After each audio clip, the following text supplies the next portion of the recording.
Bueno, vamos a dar comienzo entonces a la presentación del libro.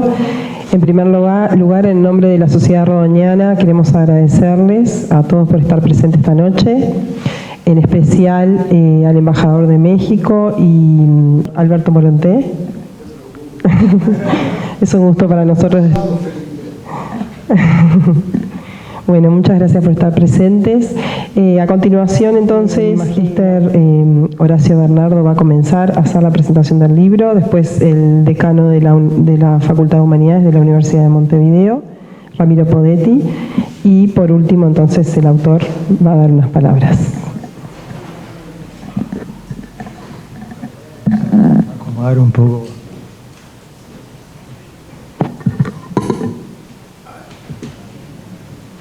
Bueno, buenas tardes, tardes todavía, y más ahora que estamos a los días largos. Bueno, siempre es un gusto estar en esta casa y también como miembro de la Sociedad Rodoniana que la obra de Rodó permanezca viva a partir de nuevas interpretaciones y lecturas del Ariel, y en este caso estamos con el Ariel digital, o sea, ya desde el título tenemos una cuestión que indica una cuestión actual, una cuestión contemporánea que tiene que ver con un mundo que es diferente al mundo en el que Rodó presentó esta obra Ariel en 1900, cuando apenas era un jovencito de 28 o 29 años, y que comenzó a tener una influencia en la juventud latinoamericana bien importante, ¿no? De hecho, es el primero de los uruguayos que genera una corriente de pensamiento propia, ¿no? El arielismo, ¿no? No son corrientes importadas, sino que se genera a partir de la obra de Rodó, una obra que tiene dos vertientes fundamentales, que es una vertiente educativa, que va hacia la educación del hombre, pero no solamente el hombre como profesional, sino como ser humano, y por otro lado también un proyecto político. El Ariel, en la obra de Rodó, también uno debería complementarlo con el resto de su obra, pero ya en este propio ensayo original de Ariel se ve estos dos elementos fundamentales. ¿Y por qué lo digo? Porque cuando hablamos de El Ariel digital, la obra de Diego Canessa, un poco la idea, en mi caso, es presentar algunos aspectos sustanciales. Y para escoger algunos elementos sustanciales, yo escogí 3 ejes que tienen que ver con estas cuestiones que son fundamentales en Ariel. La primera de estos 3 ejes es una tríada entre 3 personajes: Próspero, Ariel y Calibán. Eso vamos a hablar en el primer momento. El segundo punto es un proyecto continental, un proyecto político que está implícito en el Ariel de Rodó y que también es interesante ver algunos aspectos en la obra de Canessa. Y el tercero, lo que tiene que ver con los ideales y con la formación humana. Así que un poquito la interpretación o la introducción a esta obra va a estar dada por estos 3 ejes. Bien, cuando hablamos de esta tríada entre Ariel, Próspero y Calibán, tenemos que ver que en realidad, si nos remontamos al origen, primero tenemos que, esto surge a partir de una obra de Shakespeare, que es La Tempestad, en donde Próspero, es un mago, digamos, de una isla, y que a su servicio tiene a Ariel, que es un ser alado, en fin, y que, por otro lado, Calibán representa también lo más animal, ¿no? Ese personaje que aparece en la isla en la obra de Shakespeare. Ahora bien, la primera interpretación de estos 3 personajes no es propiamente de Rodó, sino que aparece en otros autores, entre ellos en Renan. Antes de entrar en el libro y en la interpretación, yo quise traer un texto de Arturo Ardao,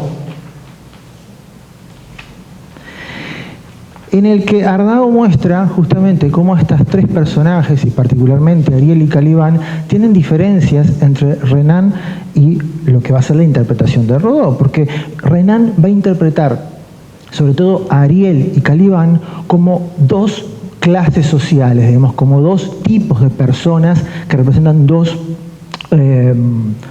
clases sociales o dos elementos sociales en pugna, ¿no?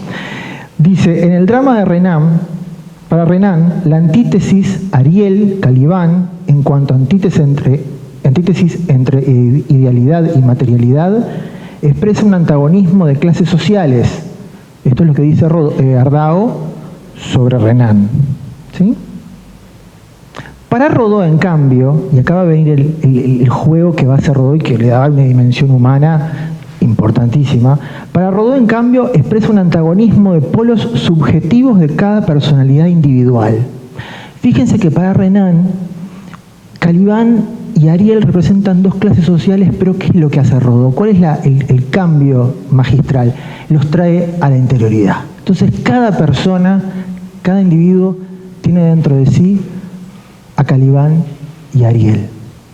Y es a través de la educación humana, que nosotros podemos alimentar a esa idealidad, ¿no?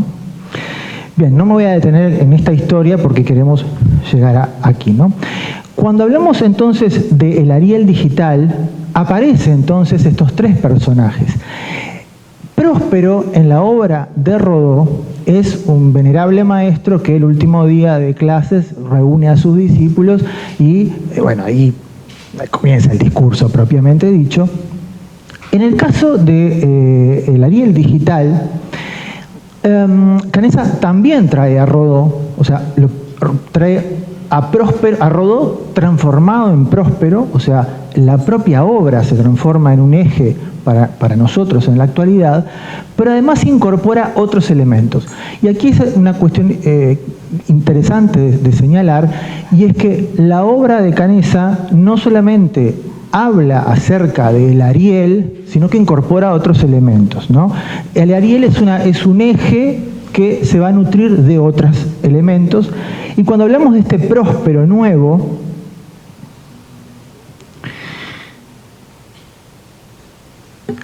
yo ya tengo todo marcado aquí donde está. No voy a leer todas las que marqué, porque si no vamos a estar 3 horas acá, ¿no? Por supuesto. Pero fíjense lo siguiente. Dice, lo viejo y lo nuevo, Próspero y Caliban, el mismo Ariel. En sus ensayos Rodó cumplió el papel de Próspero, ¿no? Lo que les contaba. Pero un siglo más tarde, otros han pasado para ayudarlo en sus enseñanzas. Ellos irán desfilando con sus aportes a través de estas páginas. Es un poco el anuncio de otras incorporaciones, ¿no? Este periodo de tiempo también proporcionó nuevas lecturas a tradiciones orales milenarias, como son las nuevas traducciones de libros tradicionales de Oriente, nuevos latinoamericanistas y especialmente los creadores de disciplinas, de gestión organizacional hicieron su aporte. Bueno, acá empieza a haber una cuestión ecléctica que después, más adelante, se va a tomar forma, ¿no? En el sentido de, bueno, ¿qué quiere decir esto? Hay 3 referencias principales. Cuando habla de las cuestiones orientales, lo que va a señalar aquí es la importancia que tiene la cuestión geopolítica, la cuestión del territorio, y ahí va a tomar algunos elementos del arte de la guerra de Sun Tzu, donde ahí se propone, digamos, un concepto que se llama el Xi, que indica fundamentalmente la importancia de tener el territorio, de conocer el territorio como primera base para después poder generarse una teoría y un proyecto. En segundo lugar, cuando habla de los nuevos latinoamericanistas, va a hacer referencia más adelante a 2 figuras, a Alberto Metol Ferré y a Juan Luis II. Y ahora después voy a señalar algunos aspectos sobre estos 2 autores en referencia al proyecto continental, que es el segundo elemento. Y el tercero, cuando habla acerca de la cuestión organizacional, fundamentalmente va a tomar autores de la teoría de la organización, Peter Drucker, Charles Taylor y otros, en perspectiva de que la idealidad o el proyecto que se propone en este libro tiene que tener un anclaje práctico. Y entre Ariel, entre 1900 y nuestra época, todo ese desarrollo organizacional es parte práctica para complementar otros elementos que también están en el libro. Por lo tanto, este próspero se comienza a nutrir de distintos elementos que están enfocados y desarrollados en la obra. Ahora bien, entramos a Ariel y a Calibán, ¿no? Cuando hablamos de el Ariel, ¿no?, tenemos la descripción. Fíjense que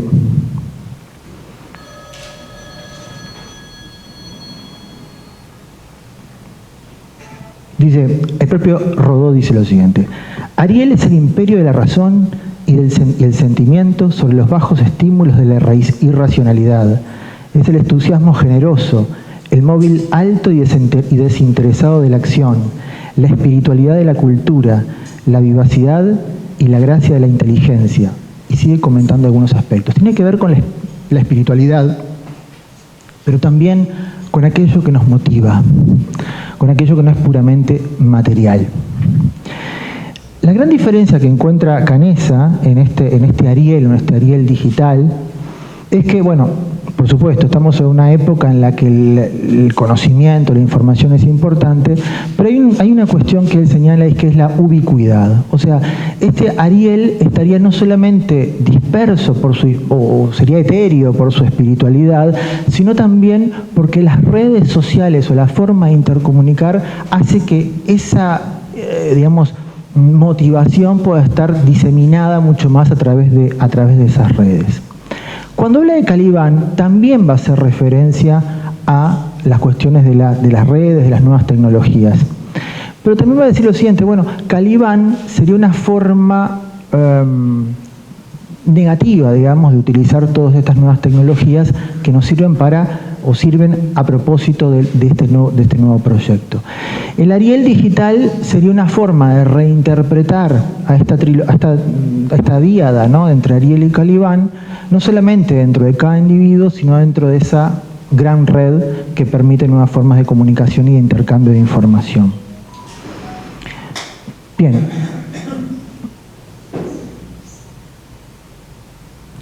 Vamos al segundo punto en el que quiero focalizar, digamos, que es el proyecto continental. Cuando hablamos de Ariel, el Ariel de Rodó, el de 1900, tenemos que entender cuál es el contexto, ¿no? Después de la guerra del 98, donde España pierde sus últimas colonias, hay un desencanto en la juventud latinoamericana, y el Ariel viene a dar ese nuevo impulso, ¿no?, esa nueva energía de hacer un proyecto generacional. Pero en Ariel también está una crítica fuerte de los Estados Unidos, ¿no?, lo que se conoce como la nordomanía, ¿no?, el famoso "los admiro pero no los amo". No es exacta la cita, pero la idea es esta, ¿no?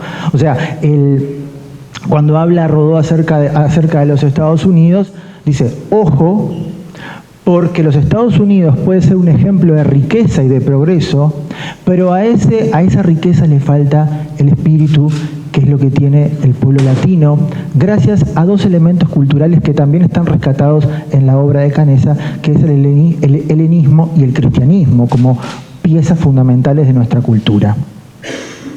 Bien, ahora, ¿con qué nos encontramos el día de hoy? Porque no podemos focalizarnos, y en la obra no está focalizado con una crítica a los Estados Unidos. Estamos hablando de un mundo que es multipolar, ¿no?, en el que América está inserta en otros bloques, y este proyecto continental tiene como horizonte este nuevo espacio, y por eso es importante en la obra la geopolítica.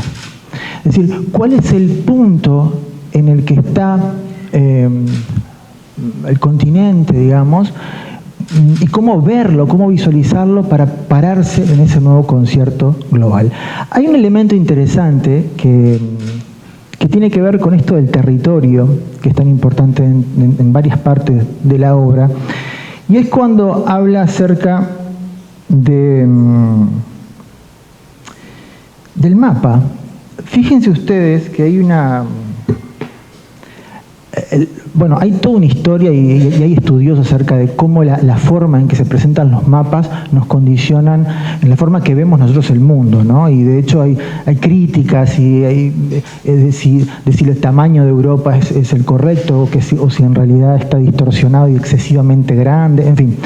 Lo que plantea aquí Canessa es bien interesante y dice lo siguiente, los voy a leer brevemente la cita. Dice, primero coloquemos como centro de ese plano a Centroamérica en mitad de todo, ¿no? Uno se imagina el planiferio allí y en el medio va América y en el medio Centroamérica, ¿no?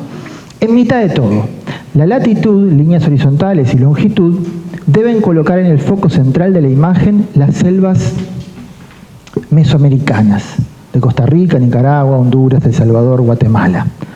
Segundo, mostremos la condición bioceánica de Latinoamérica. Y esto es importante porque en el proyecto que plantea Canessa no solamente hay una cuestión de idealidad, sino también de progreso económico, de progreso cultural, en fin.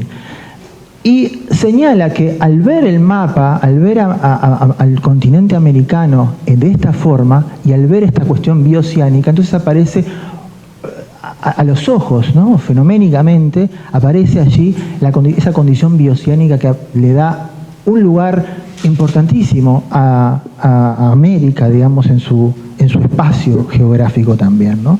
Y tercero, mostremos la importancia de ser parte de los dos hemisferios, nuestra cercanía con los dos polos, la Antártida y el Ártico. Bien, segundo elemento de la geopolítica que está vinculada con esta cuestión, que es el tema de la Amazonia. En varias partes Canessa habla de la Amazonia y dice lo siguiente, la Amazonia funcionó como forma de separación de regiones dentro de Sudamérica. Sin embargo, la Amazonia puede ser el centro que una, no solamente porque la Amazonia tiene una importancia desde el punto de vista de la biomasa, desde el punto de vista del medio ambiente y también desde el punto de vista económico, sino que es un centro de unión. Es bien interesante también este elemento, no les voy a leer esa parte, pero es importante el papel que tiene tanto la forma en la que visualizamos el continente como la Amazonia como ese lugar central del cual nosotros en este proyecto deberíamos también tomarlo como forma de unión, como espacio de unión. Ahora bien, desde el punto de vista cultural, este proyecto continental involucra dos elementos que me gustaría señalar acá, que Canessa señala: la lengua y la iglesia. La lengua en el sentido, bueno, si pensamos en Hispanoamérica, digamos, la lengua española, la lengua castellana, es sin duda una fuerte espacio de cohesión, y las lenguas romances, digamos, lo que es Sudamérica y Latinoamérica son prácticamente es todo. Bueno, si hablamos de Latinoamérica, lo es, por supuesto, un espacio donde podemos unirnos o conformar un proyecto común, ¿no? En relación a la iglesia, como forma de este pasado cultural, ¿no?, tanto de lo griego como del cristianismo, me gustaría señalar dos ideas que me parecen bien interesantes que señala aquí Canessa. La primera es la de Metol. Hay una cita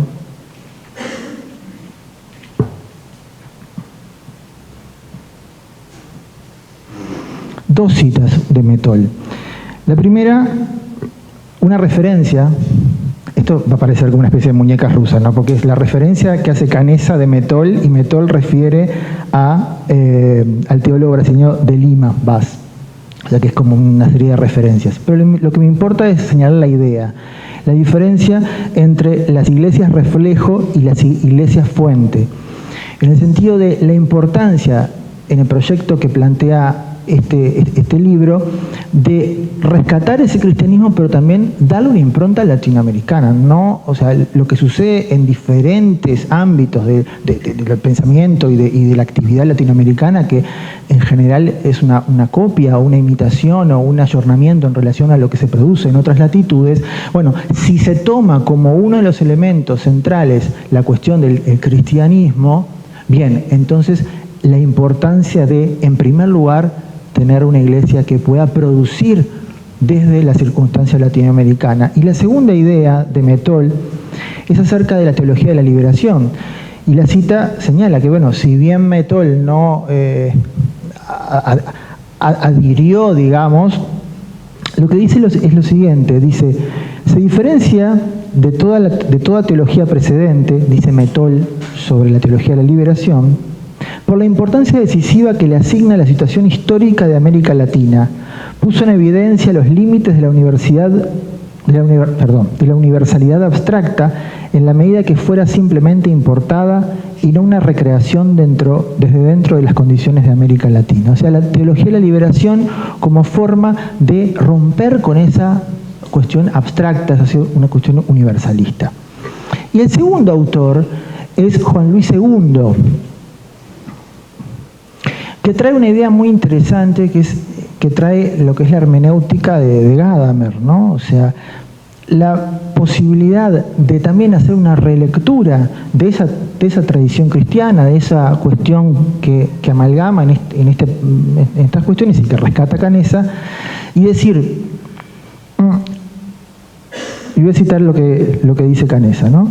Dice, segundo, propone un método para relacionar pasado con presente, un círculo hermenéutico, ¿no? Esto claramente hace referencia a la hermenéutica filosófica, lo que significa el continuo cambio en nuestra interpretación de la Biblia en función de los distintos cambios de nuestra realidad presente, tanto individual como social. Y luego hay otra cita. Dos condiciones necesarias para lograr un círculo hermenéutico en teología. Ahora es una cita directa de Segundo. La primera es que las preguntas que surgen del presente sean tan ricas, generales y básicas que nos obliguen a cambiar nuestras concepciones acostumbradas de la vida. La segunda está íntimamente ligada a la primera. Si la teología llega a suponer que es capaz de responder a las nuevas preguntas sin cambiar su acostumbrada interpretación de la Escritura, por de pronto termina el círculo hermenéutico. Una precisión al respecto. La hermenéutica no es interpretación de cualquier cosa, ¿sí? Es una técnica, bueno, en primer lugar, de textos, en su tradición, una técnica de interpretación de textos sagrados, de textos literarios, de textos jurídicos, en fin. Pero la hermenéutica filosófica parte de la base de que el intérprete es parte de la cosa interpretada también. Esto, llevado a la cuestión teológica y en el proyecto de este Ariel Digital y el rescate cultural del cristianismo, aporta en esta perspectiva una forma de entender esa tradición cultural desde una circunstancia latinoamericana, ¿no? En las dos citas, tanto en la apelación de Mettol Ferré en relación a cuestionar la universalidad, y en esta cuestión de tomar la hermenéutica como una interpretación, hay una forma de rescatar esa tradición cristiana desde la circunstancia latinoamericana. Lengua e iglesia son presentadas aquí entonces como dos amalgamas, además de la cuestión geográfica que nos une, ¿no? en esta cuestión continental. Por último, lo que quería señalar es en relación a los ideales, que esto es importantísimo y fundamental en la obra de Rodó y que también Canessa lo toma. El ideal como faro, dice, en una parte lo voy a...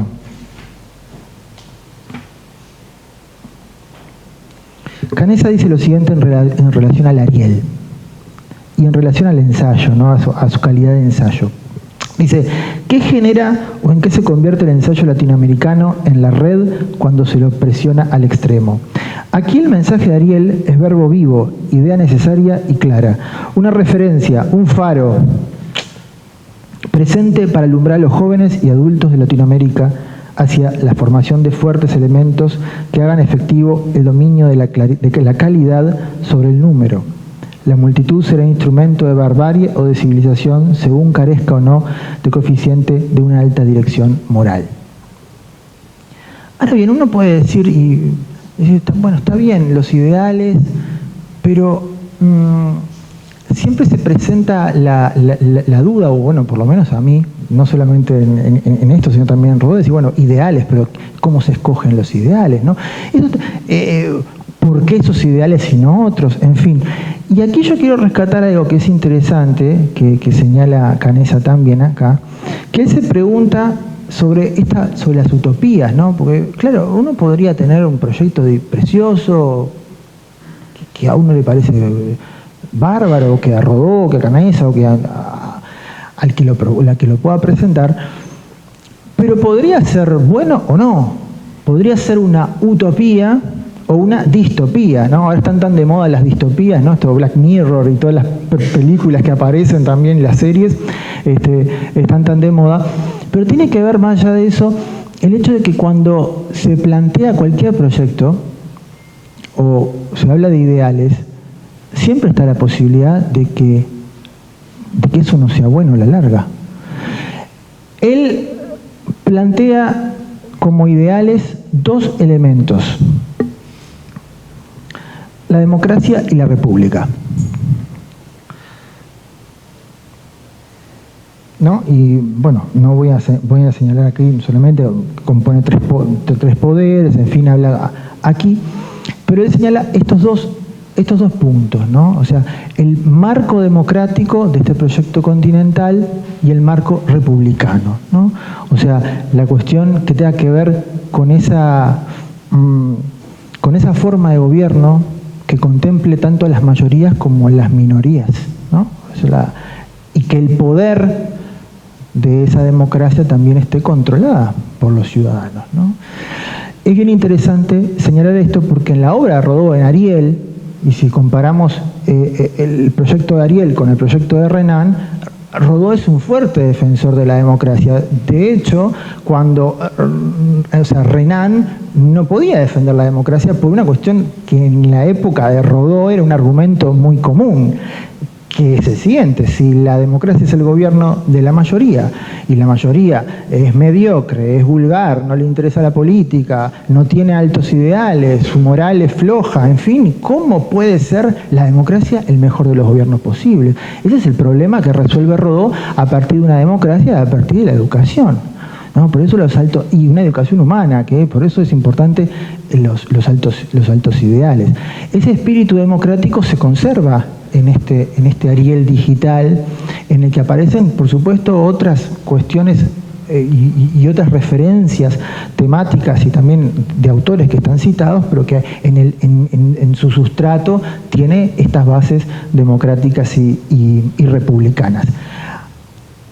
Pero democracia no entendida como un ágora, sino como una democracia con el gobierno de los mejores, ¿no? Pero sin entenderlo como el gobierno de aquellos que tienen poder o de aquellos que tienen dinero. Ese es el proyecto también que implica Rodó, ¿no? Por eso señala tanto Rodó como Canessa en su proyecto la importancia de la educación, y la educación no solamente profesional, sino la educación humana, ¿no? En ese sentido, un poco para resumir todas estas ideas, creo que en este proyecto, en este Ariel digital, hay una relectura de esta tríada Ariel, Próspero y Calibán. Hay una forma de intentar incorporar o una incorporación de estas nuevas formas de comunicación de otros autores desde el punto de vista de la tradición latinoamericana, pero también de lo pragmático, y que se propone un proyecto continental que también se propone como un proyecto generacional. Eso es otro elemento que no lo dije, pero que es importante. Un proyecto para los nativos digitales, él señala en varias partes de la obra, y que que en ese proyecto no solamente importa la cuestión política, sino también la cuestión educativa que tiene que ver con estos ideales que se ven tanto en la obra de Rodó como también se defienden en la obra de Canessa. Bueno, muchas gracias.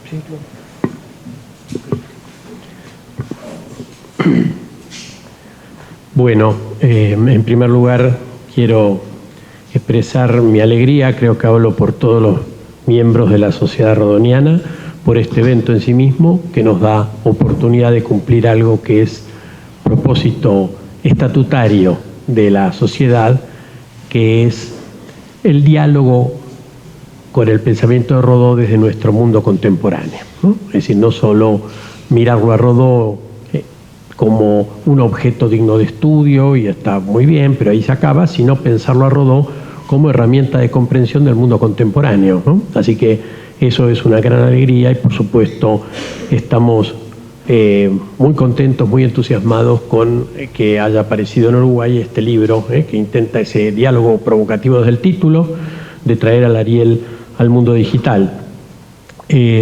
También estoy muy contento con la presencia aquí del embajador de México, que nos resulta tan estimulante.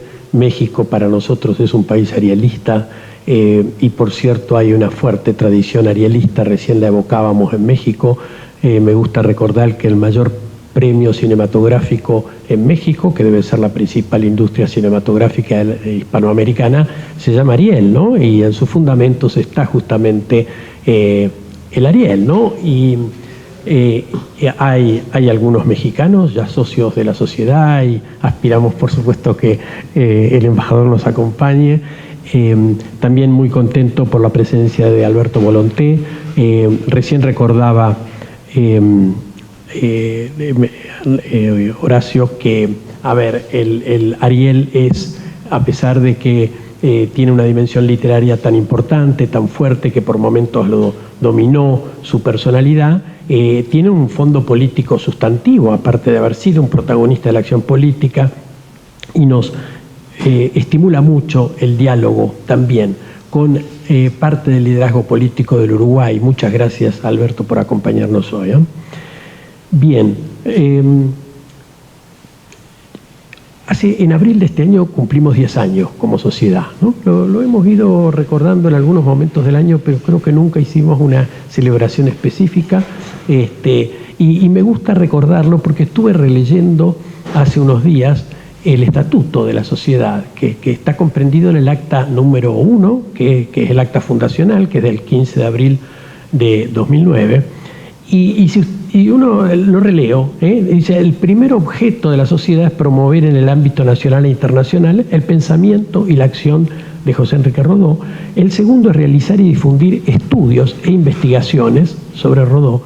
El tercero, promover eventos para analizar y discutir su obra y su significación actual, que es lo que estamos haciendo en este caso. Luego hay algunos otros cometidos, ¿no? Pero digo, parece que tuvimos una especie de obsesión por marcar esto de que la sociedad nacía con una fuerte vocación de diálogo contemporáneo, de pensar, de ayudarnos a pensar el Uruguay, la región y el mundo, en 2009 y en 2019, desde Rodó. No solo convertirnos en un vehículo de homenaje a Rodó, que no está nada mal, por supuesto, está también enunciado, pero lo principal es cómo contribuimos a alentar, a estimular el uso de Rodó, el hacernos cargo de la tradición intelectual uruguaya en general, de la tradición intelectual que específicamente hace línea, parte de Rodó incluye a numerosos otros autores. En estos 10 años, en más de una oportunidad hemos hablado en la sociedad, nunca fue tal vez tematizado muy explícitamente, pero muchas veces sobrevoló la idea de un nuevo Ariel. Es decir, no solo pensar en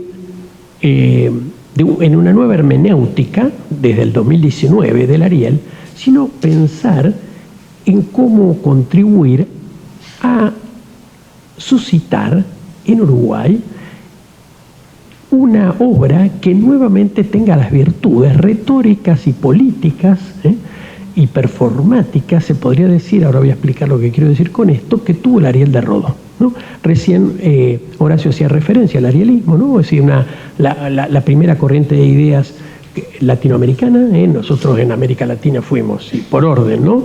Escolásticos, ilustrados, románticos, positivistas, liberales, marxistas, estructuralistas, postestructuralistas, bueno, y una larga serie, ¿no?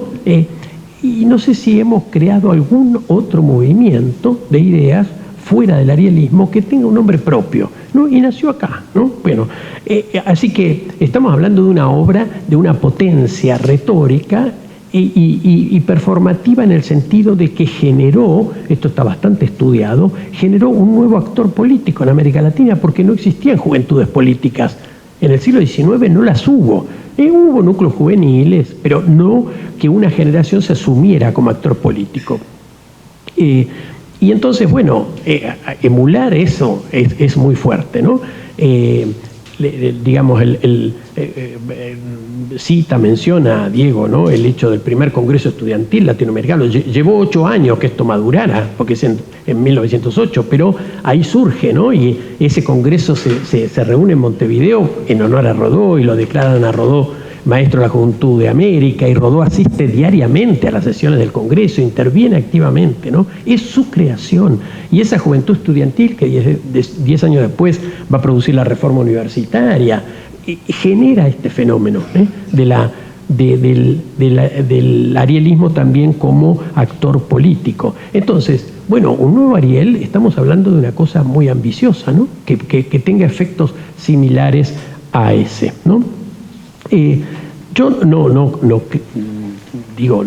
no quiero atribuir a Diego la pretensión de eso, pero al titular, recién Horacio hacía referencia a esto, ¿no? Al poner en el título de ese trabajo, de su esfuerzo, al Ariel, hay claramente por lo menos un interés, una inquietud, una vocación de emular aquel camino, ¿no? Yo le decía hace un rato a Diego que su libro es muy ambicioso, creo realmente, me costó seguirlo. Es ambicioso por la amplitud del público al que está dirigido. Se plantea, quiero decir, nace acá, igual que el Ariel de Rodó, pero tiene una clara vocación latinoamericanista, y el sueño de Diego estoy seguro que fuera leído desde California a Tierra del Fuego, ¿no? Digo, siguiendo aquel trillo rodoniano, ¿no? Y es también muy ambicioso por la amplitud de temas, porque es un mosaico de temas. De esto ya hemos conversado un poquito en la sociedad, ¿no? Acerca de este recurso discursivo que eligió, y lamentamos mucho que Adriana Cuadrado, que iba a trabajar sobre eso, no esté hoy acá, no haya podido estar acá, porque el enfoque de ella era justamente, ¿no? Los valores del libro en esa discursividad muy digital de acumular una cantidad de temas, a veces que parecen que casi están yuxtapuestos, es difícil a veces encontrar el argumento por detrás, ¿no? Pero tiene que ver con una lógica bien interesante. Con Horacio no nos pusimos de acuerdo, no nos repartimos, vos haces esto, más o menos conversamos un poco, pero así que en mi selección, porque dentro de esta enorme variedad del libro, bueno, elegí algunos temas, hemos coincidido con Horacio. Espero que lo que yo voy a decir tenga los suficientes matices sobre su exposición como para que no sea una repetición, ¿no?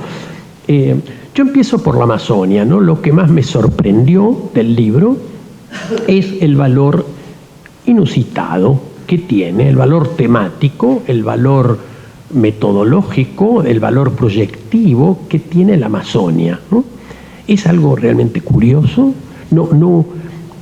Estamos acostumbrados a escuchar muchas cosas de la Amazonia, por supuesto, ¿no? En fin, desde la perspectiva de las narrativas de la ecología, la Amazonía está hace 10, 15 años que se bate el parche sobre eso. Últimamente se le han agregado otras cosas, ¿no? El cambio climático y demás.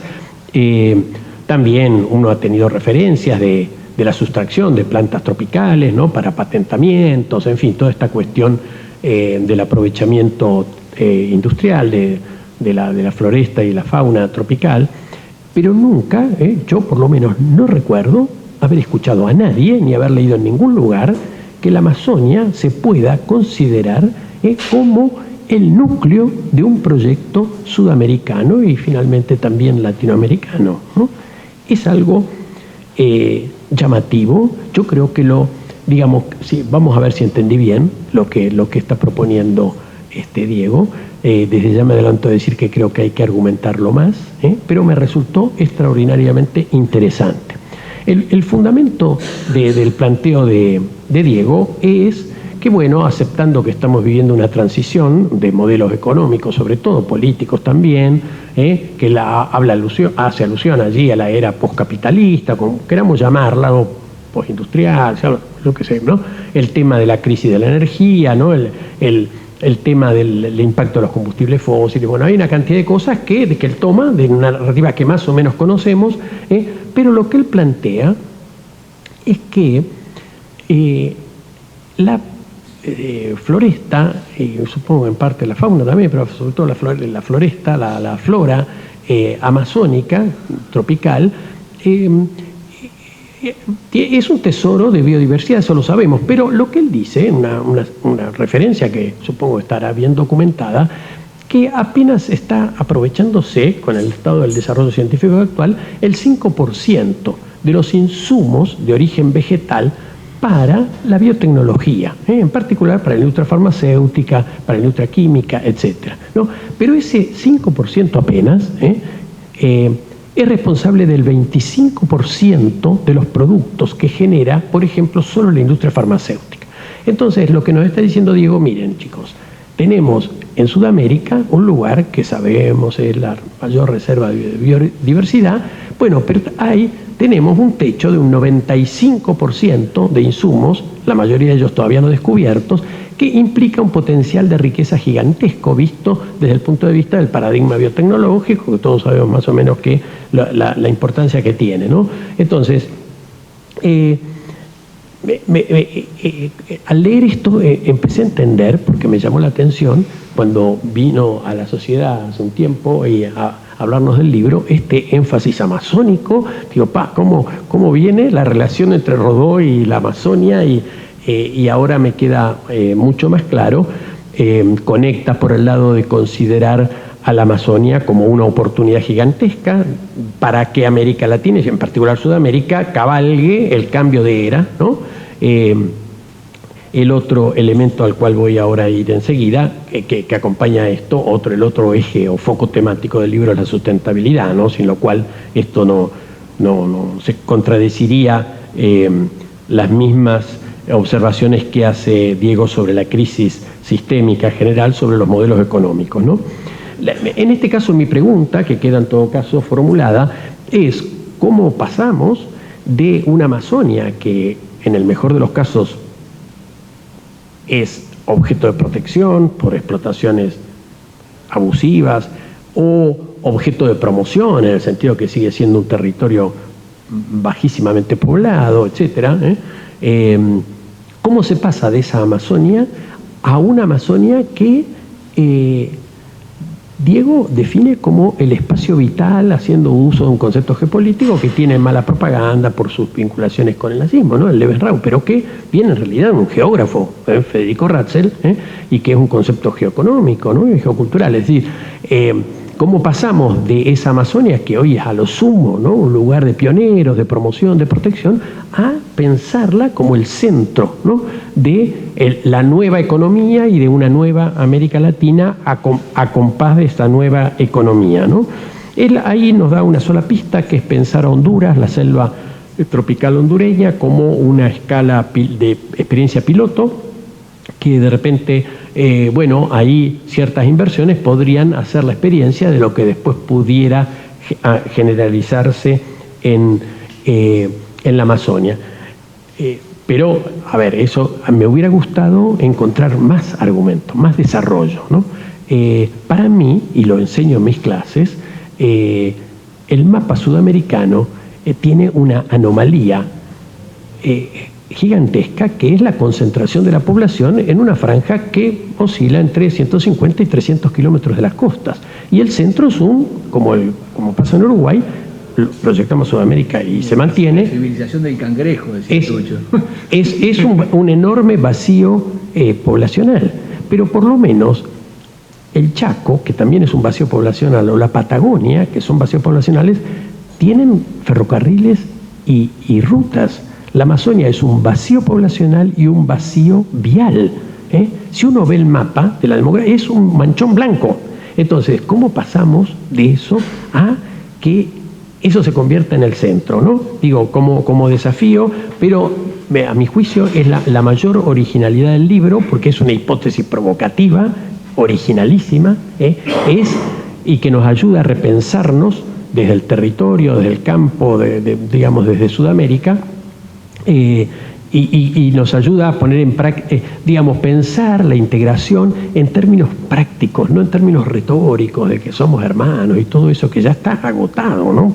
Bueno, con respecto a la sustentabilidad, esto no es original, es algo que tiene que ver con los debates de la agenda política global de los últimos 10, 15 años, ¿no? No hay, la economía, ya no existe la economía del desarrollo, la economía debe ser sustentable, necesitamos la economía de la sustentabilidad, lo cual es una contradicción para nosotros porque nosotros necesitamos el desarrollo, ¿no? Los desarrollados necesitan la sustentabilidad planetaria y nosotros necesitamos el desarrollo con sustentabilidad, lo cual nos la hacen todavía mucho más difícil, pero está muy bien, eso es inevitable de incorporar, no es posible pensar hoy la economía sin la sustentabilidad, ¿no? Y otro foco que me parece sumamente importante es la importancia de entender el pasado, ¿no? Diego hace alusión, obviamente, varias veces en el libro, al valor del Ariel como nuevo momento, o tal vez como origen mismo, lo llama así, de una conciencia latinoamericana, ¿no? Y en eso obviamente tiene un papel fundamental la cuestión de entender el pasado, ¿no? Toda autoconciencia es también pararse de un nuevo modo frente al futuro, frente al presente y frente al futuro, y eso solo se puede hacer si hay una nueva comprensión de lo que ya recorrimos hasta acá, ¿no? Entonces, ahí me parece clave hacer énfasis en eso. Tiene que ver con lo que yo estoy trabajando hace un par de años, que es mi dedicación a la historia intelectual, pero estoy trabajando específicamente sobre el México del siglo XVI. Hay una realidad que rompe los ojos. La historiografía, no solo de los investigadores, la historia que se enseña, la historia que conoce la prensa, la historia que se maneja popularmente, socialmente, en toda América Latina, desde México al Río de la Plata, es una historia que empieza aproximadamente entre 1750 y 1770. Hay 2 siglos, desde el fin de la conquista, digamos de 1530 aproximadamente, hasta 1750, que es un vacío, ha sido sustraído del relato histórico. Se lo ha condenado con 2 o 3 etiquetas al uso que todos conocemos de sobra, se sigue argumentando sobre esas etiquetas, se producen libros sobre esas etiquetas como si fuera nuevo conocimiento, y es repetir más la ausencia de trabajo científico serio. Entonces hay ahí una brecha que no creo digamos que el Ariel digital, el nuevo Ariel, el nuevo despertar de una conciencia latinoamericana tiene que hacerse cargo que necesitamos recuperar 2 siglos enteros donde hay muchas, pero muchas claves de lo que somos, de nuestras dificultades, etc. Bien, coincido también con Horacio en que el título, el momento en que él se ocupa de la lengua y la iglesia es clave. Mi observación allí, bueno, hay algo de lo que habitualmente los uruguayos, como los mexicanos, como los bolivianos, como, en fin, todos los hispanoamericanos no somos conscientes, ¿no? No hay ningún lugar en el mundo en que uno se suba a un avión, vuele 10.000 kilómetros, se baje y hable en la misma lengua. Eso es una rareza, una curiosidad en el mundo bueno, en el mundo actual, como lo fue desde hace tiempo, ¿no? Pero quiero decir, esa potencia desde el punto de vista lingüístico generalmente no la computamos como un recurso importante en muchísimos aspectos. Y el papel de la Iglesia. A ver, el mundo moderno es un mundo que nació desde los mundos y de las sociedades religiosas premodernas. No hay sociedades premodernas no religiosas. Sociedades no religiosas, en realidad hay muy pocas, o hay más bien ha habido intentos de hacer sociedades no religiosas en el mundo moderno, pero hay una diferencia importantísima entre el mundo anglosajón y el mundo latino o hispano-italiano, hispano-franco-italiano. Mientras los anglosajones resolvieron la relación de religión y modernidad con claridad, sin complejos, sin problemas, los de tradición latina seguimos pensando que la Iglesia, bueno, es una sobrevivencia del pasado y que se lleva con la modernidad más o menos. En realidad, cuando la pudo obstaculizar, la obstaculizó, ¿no? Que es también fruto de etiquetas, no porque en muchos casos la Iglesia o personajes de la Iglesia hayan hecho eso, pero no es toda la Iglesia eso, ¿no? Entonces, lo mismo pasa con los protestantes.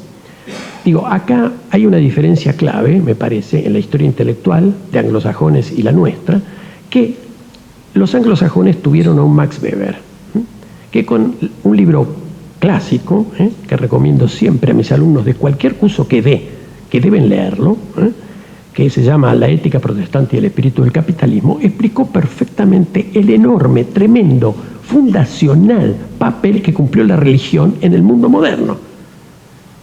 Nada menos que en el surgimiento del capitalismo industrial, en el surgimiento de las sociedades industriales. Bueno, yo a veces digo que el Weber nuestro es Tucho Metol, pero hay que sumar mucha más gente que lo estudie, ¿no? Porque es el hombre que yo no conozco ningún europeo ni otro latinoamericano que lo haya hecho como él, es el hombre que pensó religión y modernidad, las relaciones entre religión y modernidad desde el punto de vista católico.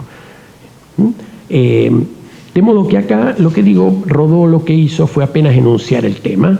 Está bien, ¿no? Él dijo, digamos, los hispanoamericanos somos hijos de dos factores fundamentales de la cultura occidental en general, que es el mundo griego, el mundo de la ciencia, de la filosofía, y el mundo semítico de la fe monoteísta judeocristiana, y está muy bien, pero nos falta todavía nuestra clarificación con respecto al papel que jugó la religión católica, no ya las confesiones protestantes, en el mundo moderno, que por supuesto también tiene que ver con la sustracción de esos 2 siglos de nuestra historia hispanoamericana. Bien, con respecto a los nuevos prósperos, acá también coincido con Horacio que, claro, si uno piensa un nuevo Ariel, tiene que pensar los nuevos prósperos y, bueno, lo que presenta Diego es tremendamente original. La verdad que si me hubieran puesto a pensar, a ver, cuáles podrían ser los nuevos prósperos, nunca se me hubiera ocurrido pensar en Peter Drucker, ¿no?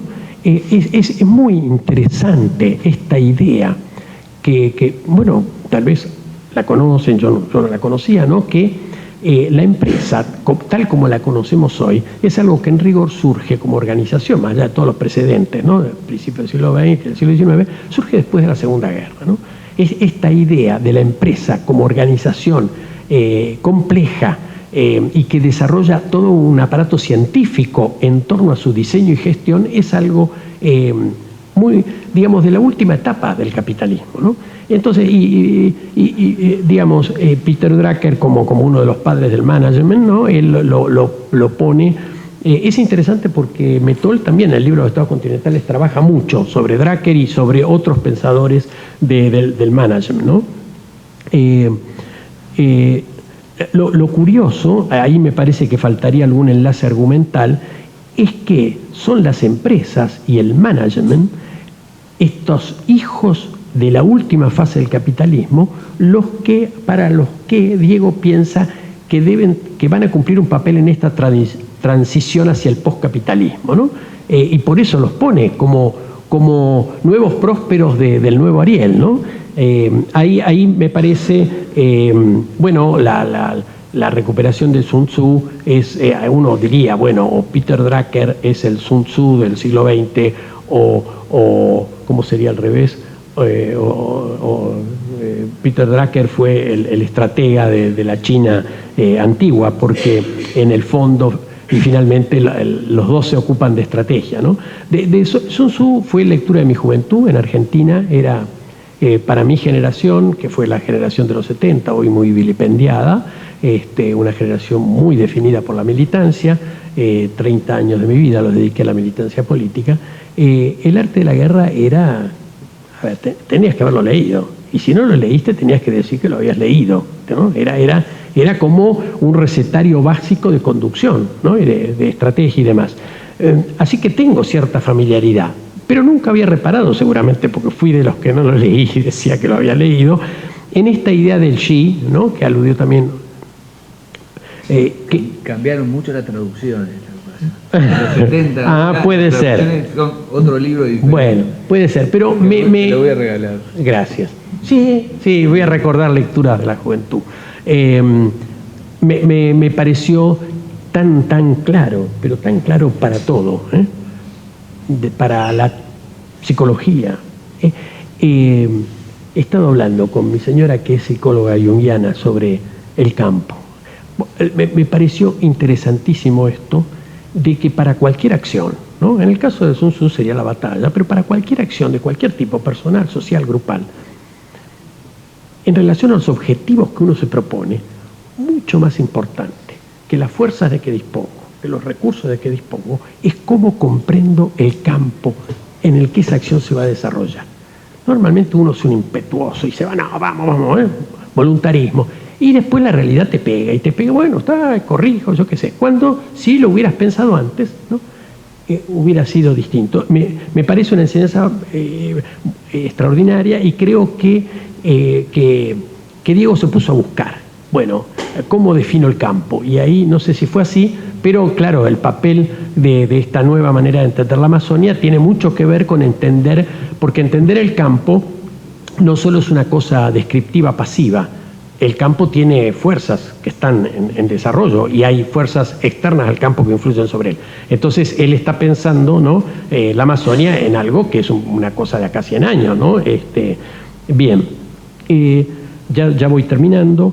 Me gustó mucho la idea del Ariel y un nuevo Ariel como despertar, del viejo Ariel, del primer Ariel como despertar, y de la idea de que un nuevo Ariel debiera ser un despertar. Esta es una palabra que se usa poco entre nosotros, es muy corriente en la historiografía norteamericana. Uno puede pensar la historia de los Estados Unidos como una serie de despertares, y los tienen cuantificados, ¿no? En fin, me parece muy linda, porque tiene que ver también con respetar nuestra tradición, pensar desde nuestra tradición, y cuando estamos abatidos o perdidos por completo, en vez de recurrir a la última moda, a ver qué viene ahora después del postestructuralismo, qué viene, ¿no? La sociedad líquida, en vez de ese tipo de búsquedas, ¿no? En las que todos caemos, apoyarnos en nuestra propia tradición intelectual, y desde ahí tratar de agregar alguito al mundo, muy poquito, porque si somos repetidores de lo que dice Bauman, así que eso y aparte uno cuando lo escucha a Diego ve enseguida la pasión, él puede disimularla, pero a los 2 minutos le está saliendo, ¿no? Y eso es parte del Ariel histórico, ¿no? El Ariel fue eso, ¿no? Un panfleto, fue una exhortación, un discurso programático. Me acuerdo siempre de unas palabras de Lisa Bloch, que después las he leído por otros también, esto de que la lectura del Ariel generaba entusiasmo mesiánico. ¿No? Las personas, hombres y mujeres, es importante, por ejemplo, en Perú y Santo Domingo, las primeras receptoras de Ariel son mujeres, ¿no? Pero producía eso. Los tipos decían, esto es lo que necesito, vamos, y salían, ¿no? Entonces, bueno, también eso está obviamente asociado al despertar. Si hay un despertar, la única forma es esa, que de repente, ¿no? Bueno, termino con 2 dudas.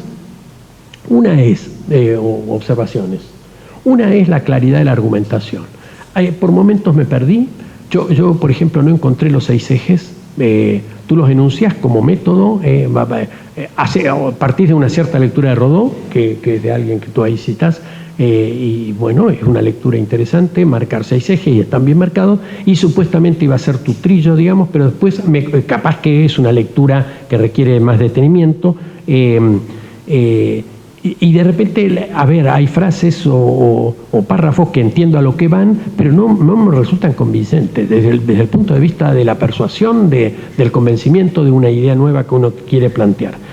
Y lo que sí me rechina, francamente me rechina, perdón Diego, es hacer diferencialismo con América Latina. No somos mejores que nadie.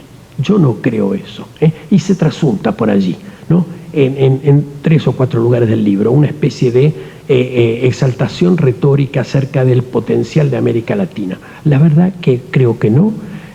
Somos uno. A ver, lo que sí es cierto que debemos algún día, tal vez con autoayuda, pero tenemos que dejar de sentirnos inferiores. Estoy de acuerdo, pero no somos superiores a absolutamente nadie, ¿no? Es decir, creo que lo que nosotros podemos aspirar es que la globalización, como dice Francisco, debe ser poliédrica, no esférica, es decir, debe contener la diversidad, y que en ese poliedro global no falte el poliedrito nuestro, ¿no? De la hispanoamericano o latinoamericano, como queramos llamarle, ¿no? Y bueno, ahí lo dejo.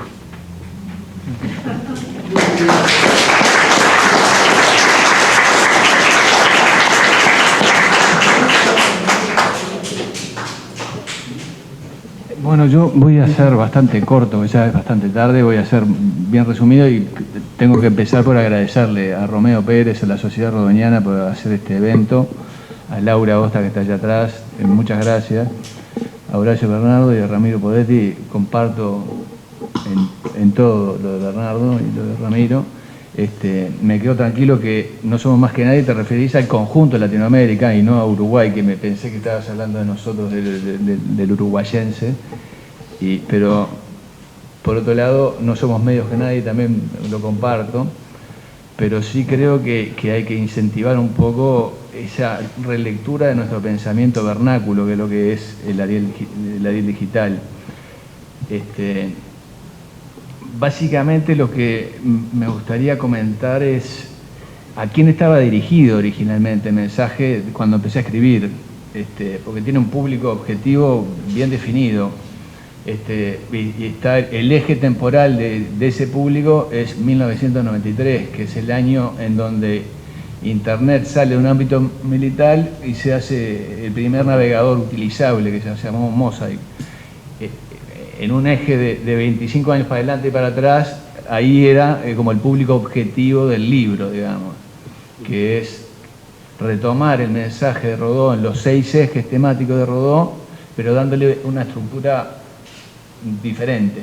Los 6 ejes temáticos que se nombran en el Ariel, que son la importancia de la juventud en la renovación de las ideas y en la construcción de cualquier sociedad, el rol de las vocaciones personales de cada uno de esos jóvenes en la construcción de su vida, el papel de la democracia, como Rodó finalmente dice que hay 2 obreras de nuestro destino, la democracia y la ciencia. La democracia es uno de los 6 ejes temáticos del libro Rodó. Después está el papel de Estados Unidos en ese principio del siglo XX, en 1900. Está la exaltación de un ideal que hace grande un pueblo, su visión es otro de los ejes temáticos, y me queda un quinto, que me faltó uno, creo que es, el papel de lo estético en la educación del espíritu. Esos son los 6 ejes temáticos básicos del Ariel. Lo que yo hice es preservarlos, literalmente. Entonces lo que hice fue cortar las frases de Rodó del Ariel original y ponerle una estructura diferente, nueva, o sea, lo que él no encontró nombrado los 6 ejes temáticos, de hecho están los 6 ejes temáticos hechos frases del mismísimo Rodó en toda la obra, de cabo a rabo, digamos. Literalmente. literalmente. Entonces, lo que busca el mensaje es traer de nuestro patrimonio cultural intangible del siglo XXI y decirle a los 20 millones de estudiantes latinoamericanos actuales este es tu patrimonio cultural. Sin este patrimonio cultural no podés atravesar este momento de discontinuidad sistémica que está viviendo el planeta. ¿Por qué? Porque no tenés referencias ni éticas, ni geográficas, ni conceptuales para atravesar la discontinuidad sistémica que estamos viviendo. Entonces, es de una importancia mayúscula, a mi modo de ver, por lo menos ordenarle la cancha a los jóvenes, diciéndole, mirá, esto fue el inicio de la conciencia histórica latinoamericana, es importante religarse con esto, porque si no, vas a vivir enfrentado a una interrogante perpetua de los próximos 10, 20, 30, 35, 40 años, cuando el mundo tome la nueva forma que está tomando en este momento, donde aparezcan toda una serie de estructuras nuevas. De todo lo que hablamos también, yo también elegí hablar de un poco de la Amazonia antes de venir. Básicamente, la Amazonia en nuestro inicio como Ecumene Mundial operó como un gran desierto verde, un desarticulador, o sea, estaban a mitad del continente.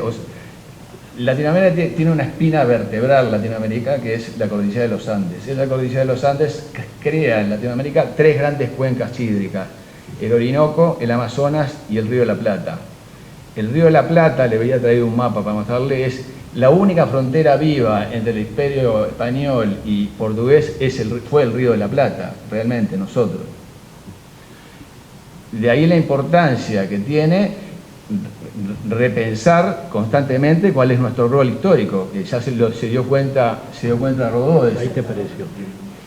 El mapa que les quería mostrar inicialmente es que de todos los mapas que fui guardando, este mapa, en una parte del siglo XX, Pibel Devoto, que fue un intelectual uruguayo, un historiador, dirigió el Museo Histórico Nacional y en un momento hizo una misión de un tal Magariños, que fue a todos los almirantazgos de Inglaterra, España y Portugal y sacó las cartas náuticas, fotografió las cartas náuticas de los almirantazgos de esos 3 países. Eso me lo encontré en unas cajas de un negativo de vidrio que tenían, de hecho están en el Museo Histórico Nacional. Volvió Magariños con cajas con negativos de vidrio, porque antes los negativos en las máquinas originales eran una gelatina que se pegaba sobre un vidrio y generaba un negativo que era grande como este cuaderno, digamos. Entonces un día me encontré esas cajas en el Museo Histórico y le dije al director del Museo Histórico, esto hay que duplicarlo y ponerlo en el Sodre. Entonces me autorizó sacar todos los planos esos en vidrio y los puse en positivo todos y se los llevé al Sodre, digamos. Y algunos los escaneé como este. Este es el primer plano, de los primeros planos del estuario del Río de la Plata del almirantazgo portugués, que ve, lo que ves hacia arriba es el estuario del Río de la Plata. Y después el Paraná que nace ahí, el Paraná que llega hasta el Alto Perú después. Y lo que ven está todo, como decía Bernardo, es un mapa que está todo como medido desde el lado portugués para mostrar dónde está el Río Negro, que en verdad no está así, está mucho más lejos el Río Negro, pero para ellos empezar a ver, esta es el área que tenemos que conquistar, pensaban los portugueses, ¿no? Porque ellos creían que su imperio terminaba desde Brasil hasta el inicio del Río de la Plata. Entonces, desde nuestro inicio como pueblo estuvimos en esa dialéctica de qué somos. Primero el Imperio Español, después fuimos parte del Imperio Portugués, después íbamos a ser parte de las Provincias Unidas del Río de la Plata, después fuimos provincia ciplatina y finalmente creamos el triángulo que es hoy el Uruguay, que es una conjunción de 3 fuerzas básicamente. Lo que plantea en este libro es que el nuevo fosco estratégico geopolítico de Sudamérica realmente es la selva de la Amazonia.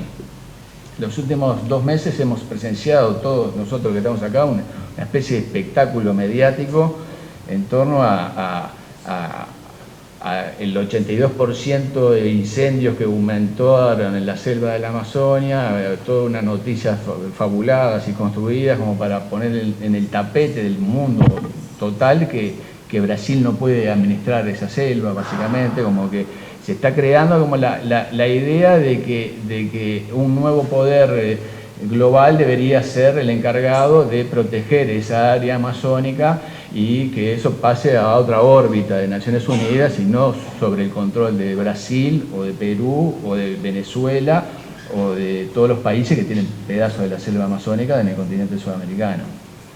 Entonces, lo que se pone acá como punto de partida es que nosotros deberíamos empezar a conceptualizar ese espacio de biosfera del universo como un elemento que nosotros, si no lo administramos bien y creamos las políticas necesarias para que eso se pueda preservar para el siglo 22, 23, 24, 25, en verdad van a venir otros poderes a hacer una cosa que tenemos que hacer nosotros, que es lo que estamos viendo en los medios de comunicación hoy todos los días, y se construye constantemente eso. Y cuando pasan lo que está pasando en este momento en el continente sudamericano, que hay un presidente en Brasil que desconoce las normas mínimas de diplomacia, ahí es donde el sistema de los poderes fácticos apretan el acelerador y te ponen manifestaciones en todas las calles de las principales ciudades de Latinoamérica diciendo cómo se puede ser que esta selva se haya prendido 83% de fuego más de...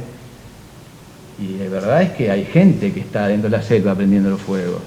Es lo que vos empezás a indagar qué pasa, quiénes son esos, por qué hay 83% más de incendios en la Amazonia, y te das cuenta que en verdad los fuegos, cualquier fuego en la Amazonia es hecho por seres humanos.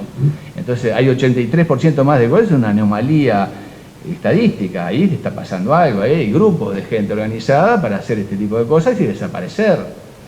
Entonces, básicamente, nosotros desde aquí, ya hacia nuevas generaciones que vienen a Uruguay, nosotros le tenemos que decir, en verdad, Uruguay, que parece que está fuera del ámbito de la selva amazónica, en verdad tiene un papel importantísimo que cumplir ahí. Tiene que crear su propio proyecto en torno a la propia Amazonia y a cómo preservarla. Y además de eso, que te lo voy a documentar y te lo voy a escribir perfectamente, esto con la cantidad de documentación que esto es, no solo es necesario para todo el universo que nosotros hagamos un proyecto con esto, sino que es una de las más importantes oportunidades históricas que ha tenido nuestra comunidad humana, los uruguayos. La preservación de la selva es el principal negocio que podemos llegar a construir nosotros, los uruguayos. Es increíble, pero además si te lo muestran, si vos ves ese mapa de Sudamérica, suponete, hay muchas referencias en la nivel digital a las multilatinas, que son empresas que salen de un ámbito local, pasan a un ámbito regional, después de un ámbito continental y se transforman en actores globales. La Capañola, Arcor, empresa Telmex, hay muchas organizaciones latinoamericanas que ya son actores fundamentales en eso. Entonces, nosotros en Uruguay, por ejemplo, te voy a nombrar 3 negocios fundantes que se tocan con la Amazonia en el Uruguay. Uno es la pradera, que lo nombra el libro también, es nuestra capacidad de crear energía a partir del ciclo del agua, utilizando los ganados vacunos. Ese es el negocio fundante del Uruguay. Tan fácil como eso. Mentón le decía el amor entre un toro y la vaca. Esos recursos pecuarios fueron lo que crearon la primera economía del Uruguay y fue lo que creó una manera de subsistir y una manera de intercambiar con cueros. Eso fue una innovación en todos los términos de la palabra innovación de política empresarial. La innovación la hizo una persona que se llamó Hernán Arias de Saavedra, Hernán Arias, que fue el primer gobernador de Paraguay criollo, que introdujo la idea de ahí hay mucho pasto natural, hay muchos cursos de agua. Si yo pongo ahí adentro ganados, vacas y toros, eso es muy probable que se reproduzcan. Esa es la innovación de Hernán Arias.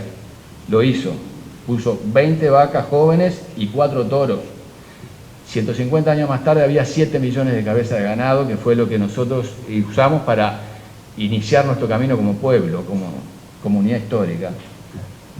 Pero a esa actividad se le fueron agregando una sucesión de cadenas de innovaciones que pasan por el saladero, pasan por hacer cebo para el alumbrado público, pasan por frigoríficos, pasan por extracción de minerales, y creó la industria alimenticia más potente, capaz que una de las más potentes en la historia de la humanidad, que es la industria cárnica del Río de la Plata, digamos.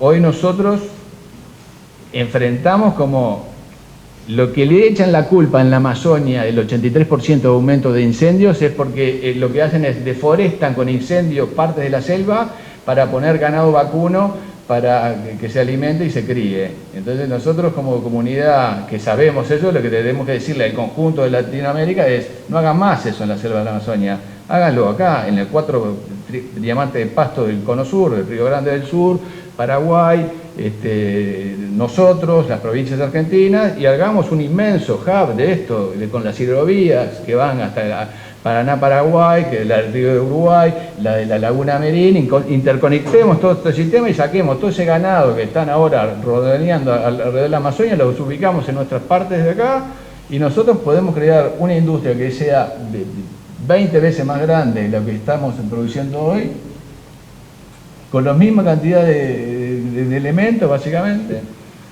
Entonces, ¿por qué te cuento esto, Ramiro? Porque no solo en este pensamiento vernáculo está las obreras de nuestro destino, como la democracia, como la mayor victoria de José Enrique Rodó en 100 años de su muerte, es lo que vivimos el domingo pasado en este mismo país. Un proceso democrático completamente a contramano de otros, porque gracias a Dios vivimos un proceso democrático donde todos fuimos a votar, se contaron los votos, dijeron, bueno, estos son los votos, muchachos, un proceso democrático en donde la democracia es la herramienta de nuestro propio destino. Lo que debemos ahora retomar es cómo la ciencia y las ciencias empresariales y la ciencia de la logística que tenemos que construir para primero salvar la selva esa y después ver cómo hacemos otras industrias en torno a esa selva, porque si nosotros reubicamos ganados en estas zonas y logramos lo que no podemos hacer ahora, que es sacar producción agropecuaria del cono sur de América, no hay carreteras, es lo que decía, no hay carretera, no hay vías de tren, las hidrovías están sin utilizar. Imagínate si ordenamos todo eso y podemos crear una economía de verdad, a una escala de en vez de tener 175.000 kilómetros cuadrados, tener 1.700.000 kilómetros cuadrados, que es lo que está en Paraná, en Mato Grosso do Sul, en Río Grande del Sur, en Paraguay, ¿viste? Pero Paraguay, en una gran parte de su territorio no puede sacar la producción Paraguay. ¿Por qué? Porque es más caro meter un camión a mitad de ningún lado que haber ordenado todo un sistema multimodal que debería incluir barcazas, ferrocarriles, todo movido con energía eléctrica, que el mismo sistema de la carga en Itaipú, que sale $5 el kilowatt, o $50 contra, no sé, lo que compramos acá. O sea, hay que empezar a analizar el conjunto y empezar a decir, este pensamiento tiene andamiaje en el mundo actual de hoy, tiene andamiaje en la bajada, decirle a un muchacho, decirle, vos te tenés que buscar una multilatina que entiendan esto y empezar a construir vos todo este escenario que hay en esto de hacer solamente una hidrovía, como lo que querían hacer, de la Charqueada hasta Lagoa de los Patos en Río Grande del Sur, solamente esa tirada, hay 9 millones de personas en todo ese eje. En todo ese eje hay una riqueza para producir, para sacar, para entrar, para el coso, y seguimos todavía dándonos vueltas diciendo cómo, y nosotros tenemos contacto con la Amazonia, pero nosotros podemos salvar a la Amazonia acá haciendo un proyecto como nación que nos una a todos para decirle a la gente, bueno, saquen todo ese ganado ahí, legislalo en Perú, legislá que no pueden deforestar la selva y nosotros lo ponemos acá y después vemos cómo podemos mandar recursos de todo este tráfico de ganado y recursos naturales y todo eso, y de ahí podemos seguir haciendo otra industria más. Suponete, después de la que arreglemos la cárnica, una industria que hable del siglo XXI, XXII, de las industrias farmacéuticas o lo que querramos.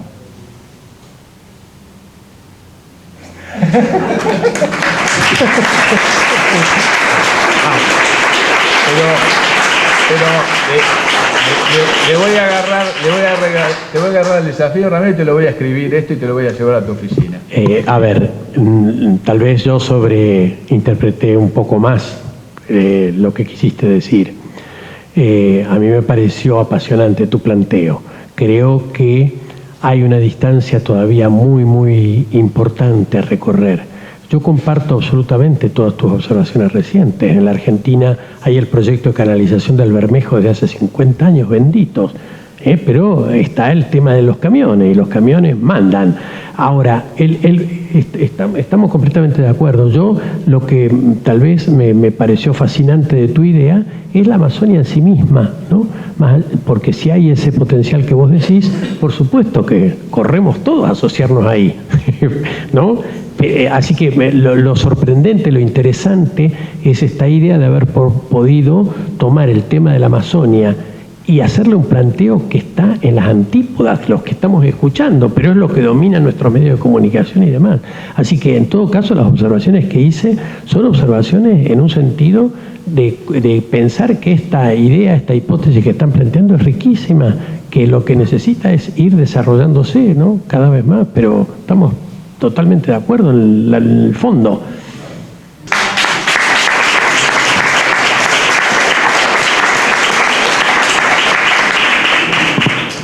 Además, recordar que este libro fue, que no lo habíamos dicho, Diego, que este libro fue premiado por el Ministerio con una mención, queremos recordarlo también, fue premiado por el Ministerio de Educación y Cultura en el concurso de ensayo que fue realizado en el centenario de la muerte de Rodó. Y bueno, este libro es fruto de eso también, ¿no? De ese premio. Y agradecer también a la Biblioteca Nacional, ¿no? Porque si hay una entidad potente en Uruguay, es la Biblioteca Nacional, que Damos Antonio Larrañaga le manda la carta a Artigas, necesitamos hacer una biblioteca, y Artigas le da el apoyo político para hacer este lugar. Y Arielismo es un hijo intelectual del artiguismo, innegable, y José Enrique Rodó es un hijo directo de esta misma casa. Entonces, agradecerle a la Biblioteca Nacional mucho y su hospitalidad.